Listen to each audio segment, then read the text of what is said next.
isu kontroversi. Ada satu cerita juga portal M-Star tak silap aku. Boleh.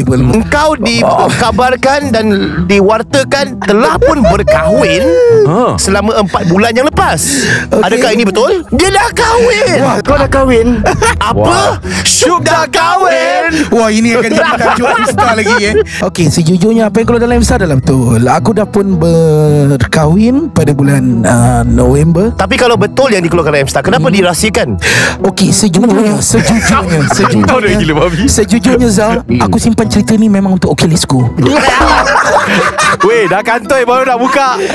M-Star dia call aku. Dia cakap kat aku, Chu, boleh tak nak tanya? Sejujurnya aku cakap dekat M-Star masa tu, sorry, aku dah tak nak share apa-apa kisah peribadi atas apa yang pernah aku lalui. Sebelum ini aku share dekat media sosial, aku share dengan orang. So aku terlampau buka, aku terlampau open. Dan suddenly benda ni backfire aku rasa. Aku terlampau open, aku bagi tahu apa situasi aku dekat mana, apa yang aku buat, apa yang aku lalui. Jadi bila aku bersuara, orang kadang-kadang dia akan ambil pandangan itu, akan twist benda tu. Sejujurnya kalau kau kenal aku daripada dulu adalah orang yang tak suka menggunakan media sosial untuk berbicara tentang peribadi. Betul. Itu bukan aku. Even though kalau aku ada apa-apa sedikit problem ke, aku ada benda yang best ke, benda yang tak best ke, aku takkan gunakan media sosial, bro. So aku macam cakap aku tak nak jawab, sebab aku just nak share apa yang aku buat tentang career aku dan apa yang bisnes aku. Suddenly M-Star cakap, kenapa Farah ada post something berkenaan dengan ni kan. Then aku cakap, okay, kalau macam tu tanyalah Farah. Mungkin Farah akan beritahu. Memang sebenarnya jujur, bro, aku cakap akan ada satu masa yang memang aku akan bercerita hal ini di OK Let's Go pun. Sebenarnya bukanlah aku tak kongsi, rakan-rakan yang terdekat, family pun tahu pasal benda ni, aku dah berkahwin. So bukanlah kata aku cuba rahsiakan, cuma belum sampai masanya untuk aku terlampau open. Okay, aku pun nak jujur. Kau nak jujur aku nak jujur kau. Okay. Sebenarnya aku pun dah berkahwin lagi. Ini aku tak tahu. That's my check 1 2. You're listening to OK Let's Go. Let's go. Number 1 podcast in Singapore. Podcast ini dibawakan khas kepada anda oleh teman-teman kami di Wisma Gilang Serai, yang mana kita sedang bertempat di sini. Yang mana ada makanan-makanan yang dibeli daripada bazar. Memang orang kata tu, wah, sangat-sangat luar biasa lah. Jadi ayo ke Bazar Raya Gilang Serai dari 8 hari bulan Mac hinggalah ke 9 hari bulan April 2024, kerana pelbagai aktiviti menarik akan disajikan untuk semua. Ya, betul. Dan untuk maklumat lanjut, anda boleh ke socials mereka, Instagram, Facebook, TikTok, YouTube. Boleh follow dan juga like mereka. Wisma Gilang Serai. Sangat meriah. Hey, ini baru hari pertama ke kedua? Hari kedua puasa. Jadi tapi sebenarnya dia orang buka 5 hari dah kan. Betul. Bila cakap meriah, yang tengok video mungkin tak meriah sangat sebab dia dah lewat. Ini weekday. Orang kerja, besok kena kerja. Kalau weekend ini penuh, yang anxiety aku yang anxiety. Kau ada anxiety. Kalau ramai aku macam kurang senang. Zan nak kena adik kita. Okey. Aku tak boleh isap rokok. So sebab tu aku tak boleh kontrol anxiety tak. Sebenarnya isap rokok tak membantu anxiety. Jangan merokok. Right now it's on to the show. That's my check 1 2. You're listening to OK Let's Go. Let's go. Number 1 podcast in Singapore. Aku pun nak letak branding. Aku dah jatuh lah benda ni. Tak apalah. Ni dah salah bikin lah. Salah bikin lah. Salah bikin lah. So salah kasih lah. Salah kasih. So macam mana Syuk perasaannya berniaga di Singapura ni? Kau Alhamdulillah. Sebenarnya untuk bulan Ramadan kali ni, sebenarnya tahun lepas start untuk aku berniaga dekat Singapura. Sebab aku dah ada dekat Singapura hampir 2 tahun. Bila aku masuk booth semua, tahun lepas pun sebenarnya aku dah ada dekat Gelang pun berniaga bersama dengan Kak Atul apa semua. Dan sambutan orang dekat Singapura memang happening, memang best. So aku rasa tahun ni aku ada buat nasi kerabu. So Alhamdulillah untuk tahun ni nasi kerabu dapat sambutan yang baik untuk orang-orang Singapura. Aku tak nak tahu pasal tahun ni sebab tahun ni belum habis lagi. Tapi tahun lepas berapa modal kau dan berapa keuntungan kau? Ini yang akan membuat headline. Jujurnya dengan hasil tahun lepas aku berniaga dekat Singapura, habis je aku berniaga raya ke berapa, raya ke-7 atau raya ke-8, aku terus berangkat ke umrah. Lepas raya ke 7 ke 8? Raya 7, raya ke 8 aku terus berangkat ke umrah menggunakan duit yang aku berniaga dekat Singapura. Ini tidak menjawab persoalan aku. Berapa keuntungan kau dan berapa modal kau? Dia kasih agak-agak. Kasih range lah. Duit orang. Tak, sebab apa? Bila kita berbual tentang berapa gaji kau, masa tu kau cakap RM50,000 sebulan. Dia fly. Video tu fly. Jadi kita nak tahu lah. Nak tahu. Kejap. Aku rasa aku faham. Kau buat duit kat sini, Betul. kau kena bayar tax tak kat Malaysia? Kena bayar tax bro. Kena bayar tax. Kena bayar tax. Sebab barang-barang yang kalau kita bawa daripada Malaysia, kita akan first kali kita nak sampai border dah kena tax. Lepas tu kalau ada barang yang tak habis bawa balik Malaysia pun kena tax lagi. Apa kau takut? Kalau kau takut kau bohong je lah. Berapa? Tapi kau memang bayar kan? Kau tak dapat masuk. Maksudnya apa yang aku boleh cakap, aku akan untung lebih kurang Lebih daripada radio ke dulu macam mana? untuk sebulan. Untuk sebulan Hampir dapat gaji radio. hampir dapat gaji radio. Ya, Okey lah. betul. Kalau untuk sambutan Ramadan di sini 30 lah tu, 1 sebut sebut 23 lah. Satu dia adalah sebab kami menjual dengan harga dolar. Lepas tu bila convert duit Malaysia sekarang pun times 3.5. Katakanlah kalau aku berjaya buat untuk sebulan dekat sini, katalah $20,000 pun, aku dah ada RM70,000 Malaysia. I see. Itulah cerita dia. Kita harapkan yang terbaik untuk kau. Amin Zah. Amin wa amin lah, you know. Tapi sekarang isu kontroversi ketika meletop nama Rohainis dan Alif Aziz. Gerak lu Sabar. Nantilah kita pula nak jadi ni Melody. Ada satu cerita juga yang telah pun dimuat naikkan oleh aku dah M-Star. tahu. Sabar dimuat naikkan. Tapi engkau bernasib baik, Syuk. Betul. Kerana fokus Malaysia bukan kepada engkau pada waktu tu. Kau kan yang komen macam tu. Kau baca komen macam tu. Engkau kan. Tak ada. Menurut portal M-Star, tak silap aku, Boleh. mengeluarkan satu cerita yang agak mengejut. Sebab aku pun tak tahu cerita ni. Kita pun tak tahu. Aku tak tahu.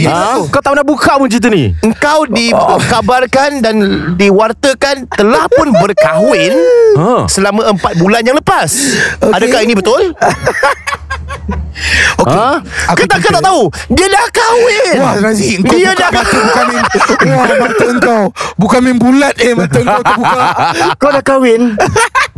Apa? Syuk dah kahwin. Wah ini akan jadi tajuk Insta lagi Okey. Jangan takut. Pasal Okey. Alif Aziz cerita masih cover kau cerita. Okey, sebenarnya sejujurnya lah. Okey, hari ni aku buka sejujurnya apa yang keluar dekat M-Star. Kau nak tisu lebih lagi ke? Makin berpeluh kau? Tempat panas. Tempat panas. Yelah. Okey, sejujurnya apa yang keluar dalam M-Star adalah betul. Aku dah pun berkahwin pada bulan November. Tapi kalau betul yang dikeluarkan oleh M-Star, kenapa dirahsiakan? Okey, sejujurnya Zal, aku simpan cerita ni memang untuk Okay Let's Go. Weh, dah kantoi baru nak buka. Aku tak buka kan mana-mana. Okey. Korang hargai aku tak? Hargai. Kau tengok betapa pelatnya kita. Kalau kau tak buka mana-mana tempat, macam mana cerita boleh leak? Bukan aku yang leak. Bukan aku yang bagi leak. Siapa yang leak? Siapa yang leak cerita ini? Aku tak tahu siapa yang leak. Mungkin masa tu wartawan pergi cari Ali Azhar Roy ni tak jumpa, tiba-tiba terjumpa orang lain. Online tu bukan buka cerita Orang lain bukan cerita. Okey, sejujurnya macam ni. Okey. Kenyataan Syuk. Anda sedang mendengar kenyataan Syuk. Eksklusif. M-Star ada call aku. Suddenly aku pun tak tahu, tiba-tiba M-Star ada call aku. Kenapa? Siapa nama dia? Namakan dia adalah M-Star lah. Sebab dia pun cakap Hai saya M-Star. Situ. Dia macam tu, hello Amboi, saya M-Star. okay. So dia cakap kat aku, Syuk boleh tak nak tanya? Sejujurnya aku cakap dekat M-Star masa tu, aku kata sorry, aku dah tak nak share apa-apa kisah peribadi atas apa yang pernah aku lalui. Sebab sebelum ini aku share. Aku tak simpan. Kau share kepada siapa? Aku share Pada wartawan? Aku share dekat wartawan. Aku share dekat media sosial. Aku share dengan orang. So aku terlampau buka, aku terlampau open. Dan suddenly benda ni backfire aku rasa. Repercussion dia lah. Repercussion ni macam backfire aku. Sebab bila aku terlampau share benda peribadi, benda ni kadang-kadang ada persepsi orang yang baik-baik, ada persepsi orang yang tak suka. Ada contoh tak? Ada contoh. Contohnya satu ketika dulu aku terlampau open. Aku bagi tahu apa situasi aku dekat mana, mana apa yang aku buat. Apa yang aku lalui. Jadi bila aku bersuara, orang kadang-kadang dia akan ambil pandangan itu, akan twist benda tu. Kau tahulah wartawan kadang-kadang dia akan ambil satu statement kita dan dia twist kan jadi satu benda yang besar. Padahal kadang-kadang benda tu kecil je. Kau boleh twist balik kalau benda tu? Kalau benda tu boleh kita nak twist balik, tapi dia akan jadi satu macam satu long conversation dekat media sosial. Sejujurnya kalau kau kenal aku daripada dulu adalah orang yang tak suka menggunakan media sosial untuk berbicara tentang peribadi. Itu bukan aku. Even though kalau aku ada apa-apa sedikit problem ke, aku ada benda yang best ke, benda yang tak best ke, aku takkan gunakan media sosial, bro. Pada aku peribadi adalah peribadi. Tapi suddenly tiba-tiba bila M-Star tanya macam tu, so aku macam cakap aku tak nak jawab, sebab aku just nak share apa yang aku buat adalah apa yang tentang career aku dan apa yang bisnes aku. Dia call lah. Dia call. Lepas tu then suddenly M-Star cakap suddenly dia cakap kenapa Farah ada post something berkenaan dengan ni kan. Then aku cakap kalau macam tu tanyalah Farah. Mungkin Farah akan bagi tahu. Then mungkin M-Star ada call Farah dan Farah ada bagi tahu tentang perkahwinan kami. So untuk okay let's go, memang sebenarnya jujur bro, aku cakap akan ada satu masa yang memang aku akan bercerita hal ini di okay let's go pun. Aku pun nak jujur. Kau nak jujur aku nak jujur kau. Sebenarnya aku pun dah berkahwin lagi. Serius lah. Ini aku tak tahu. Tak ada benda. Dinaikkan. Saya trauma. Kau tak bukan Razi. Kau tak bukan Razi. Razi trauma. Anda pun dah berkahwin lagi? Tak, aku dah kahwin 2. Tak ada. Sejujurnya dan sebenarnya apabila terbuka cerita ini, pada pandangan aku tak adalah rasa macam oh my god, cerita ni dah keluar. Sebab pada aku ini adalah satu cerita yang bukan tak baik. Dia adalah satu cerita yang baik. Sebab selalunya aku akan ke mana-mana pun dengan Farah juga. So bila ada persepsi orang yang dah nampak, sebenarnya bukanlah aku tak kongsi. Rakan-rakan yang terdekat, family pun tahu pasal benda ni, aku dah berkahwin. So bukanlah kata aku cuba rahsiakan, cuma belum sampai masanya untuk aku terlampau open. I see. Aku ada satu soalan sensitif untuk kau. Silakan. Ni kau pernah melalui penceraian. Dan lepas penceraian kau Zah serius dah kahwin lagi, Zah? Tak lah. Kau Zah dah kahwin? Dah halal. So macam kau macam you are ready untuk bernikah satu lagi. Itu macam mana proses? Kau dah fikir masa-masa kau dah fikir masa-masa. Sebab ada di antara rakan-rakan bila diorang dah bercerai macam relax dulu, diorang nak do their own thing sekejap, nak healing dan sebagainya. Tapi untuk kau macam mana? Sejujurnya Din, setiap lelaki dalam dunia ni sebenarnya diorang akan buat satu decision yang diorang rasa betul. Betul. Diorang akan macam aku lagi lah. Tahun ni aku dah dekat hampir 40 series. So sebenarnya bila aku buat decision untuk aku kahwin tu, sebenarnya aku macam nak settle down. Aku macam otak kau macam okey lah, aku nak relax. Aku nak settle down, aku nak relax. Aku nak juga ada orang yang boleh take care aku. Aku nak ada orang yang boleh teman aku. Aku nak ada orang yang boleh bersama dengan aku. Dan aku ambil keputusan untuk aku berkahwin sebab aku rasa ramai yang tahu sebenarnya sepanjang aku single pun memang aku dengan Farah. Aku dengan Farah. So aku decide untuk aku tamatkan, aku kahwin dengan Farah. Dan sebenarnya aku pun terfikir untuk satu hari aku akan release, aku akan keluarkan benda ni. Dan aku mengharapkan sebenarnya semua orang dapat doakan yang baik-baik. InsyaAllah kita doakan terbaik lah. Kita juga kalau orang kata tu, itu kebahagiaan yang kau cari, itu yang kita doakan lah. Yalah, walau apa juga keputusan kau dalam masa akan datang nanti, InsyaAllah. Sebab kalau kau bahagia, InsyaAllah it benefits the brand. Kau datang ke dalam studio ke apa, kau berbual pun happy kan. Betul. Dan sebenarnya bukanlah kata aku nak merahsiakan. Tidak. Cuma kalau boleh aku nak jadi seorang yang kalau boleh aku nak asingkan dah career dan peribadi. Dan sebenarnya ada orang yang macam ni. Kalau kau tengok contoh Datuk Roshamno. Betul, Datuk Roshamno. Asal dia kahwin lagi? Tak, family, career. Career, family. Nobody knows dia ada berapa ramai anak bro. Aku pun tak tahu. Ya. Betul. Dia ada 7 ke 8 anak. Sebenarnya macam tu. Bila kita asingkan career, family, so dia takkan campur aduk. Kau nak jadi macam itulah kira. Aku try nak macam itu. Maksudnya career, family. Tapi payah bro. Sebab kalau bagi aku career, family, kalau kau nak cakap family, kau juga perlu dalam satu family yang tahu menghormati garis panduan family. Sebab kalau family, let's say aku dengan bapa aku, dengan mak aku, apa sial aku buat kat belakang, aku mengharapkan ibu ayah aku untuk menyimpan keaiban aku. Tapi kalau mereka keluar, mereka berbual dengan bini dan sebagainya, There is no such thing celebrity, family. Sebab isu aku sekarang aku sekarang dah terkeluar. Contohnya lah, let's say macam pergolakan rumah tangga yang pernah aku alami.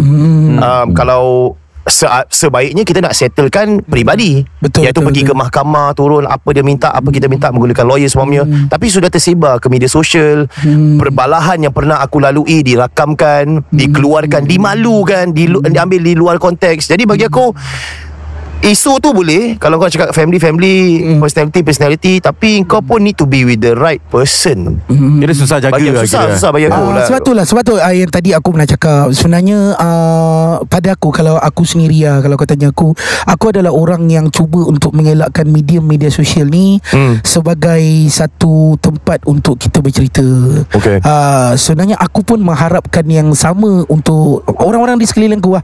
Maksudnya family aku, tak kisahlah adik-beradik aku ke, abang-abangku ke, even wife aku sendiri pun, untuk cuba jadikan media sosial ni bukan medium dia lah. Macam contoh yang Ali Putih tu punya isu. Kau faham tak?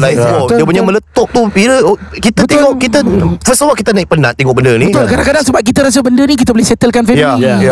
Ada betul lah macam Ali Putih cakap, benda ni kita boleh settle family. Kita tak perlu nak cakap pasal media sosial ke apa.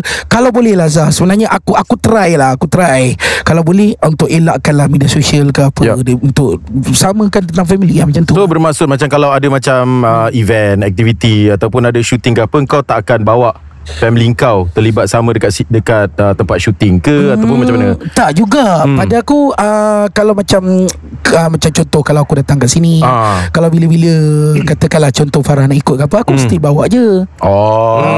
Tapi aku rasa social media macam video kau dengan Farah ke apa, tengah driving ke, contoh dengan happy itu, kalau boleh kau tak nak post dekat kau social media lah. Malah nak sebelum inilah. Tapi sebenarnya lepas ni, bila semua pun dah tahu apa semua, tak ada masalah pun. Jadi adakah dalam situasi yang kau gambarkan ini bermaksud tidak ada peluang lagi untuk wanita-wanita yang single untuk masuk meminang? Mestilah Zah. Bukannya aku yang dalam Zah mencari jodoh.